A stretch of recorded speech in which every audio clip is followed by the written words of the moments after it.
TitleMatchNetwork.com. When you first got in there, you managed Al Perez. What are your memories of managing Al? Al Perez was probably the greatest athlete and the best legitimate wrestler that I ever managed. And a great guy. Had nothing but good times with Al. We did a shoot with him years back. What, in your opinion, what happened with him, and why do you think he disappeared one day?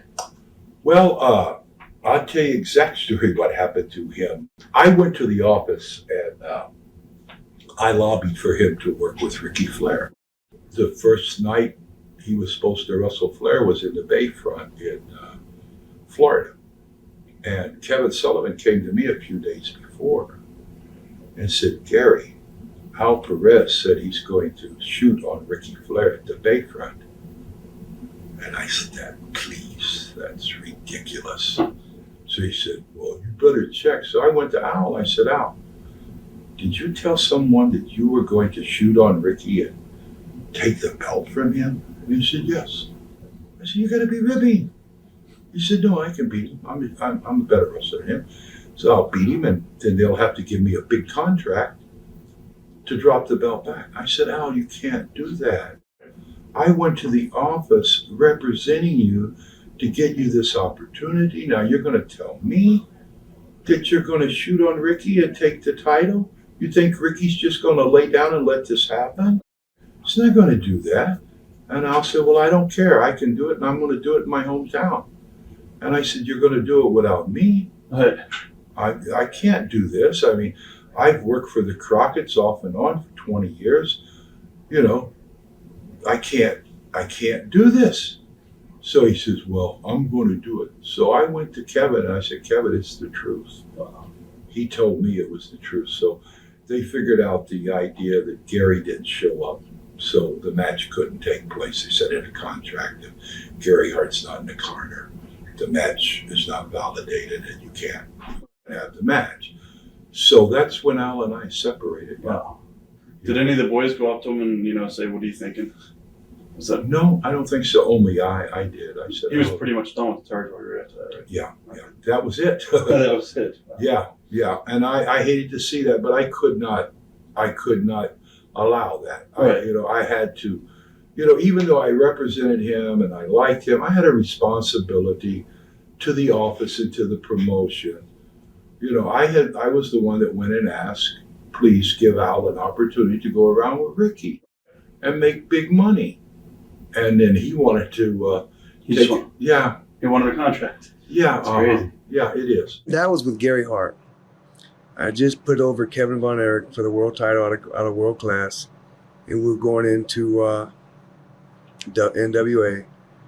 And the transaction, it's a bigger territory. At the time, Crockett had a lot of guys.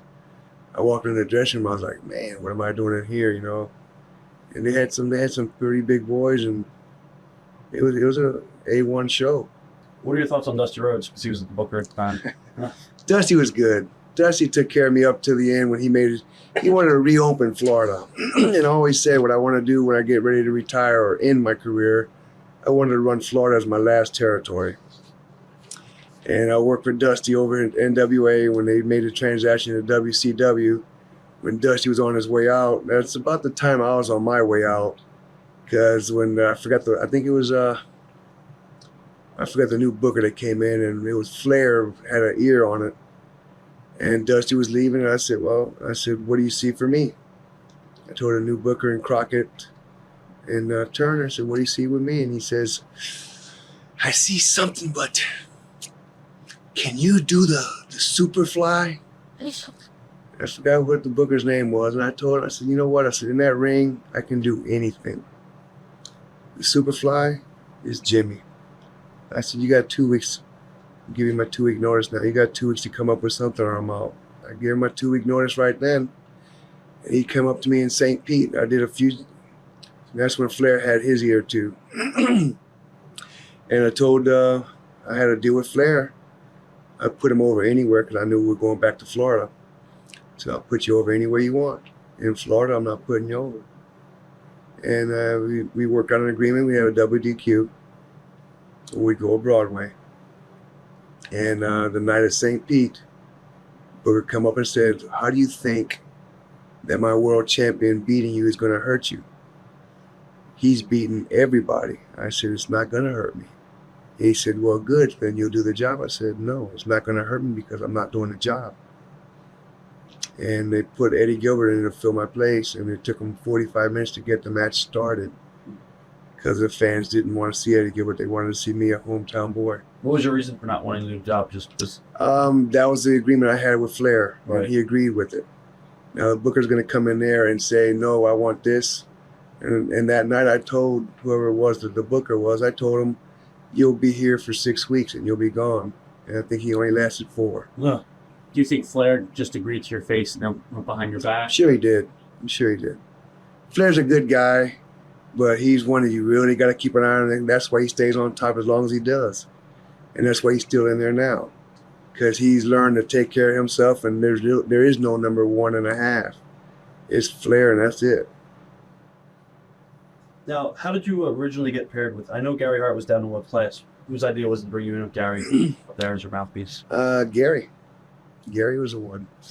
He just taken over the book there, and he brought me in. He said, I'm the new booker here, and it was Brody. Brody was there at the time, too. He said, and I'm your manager. You have a problem with that? I said, no. And Gary started the ball rolling. In NWA, you were with him, too. What was he like outside the ring, Gary Hart?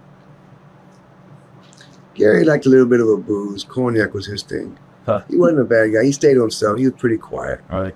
But he was a good man. He was a family man at the time, too.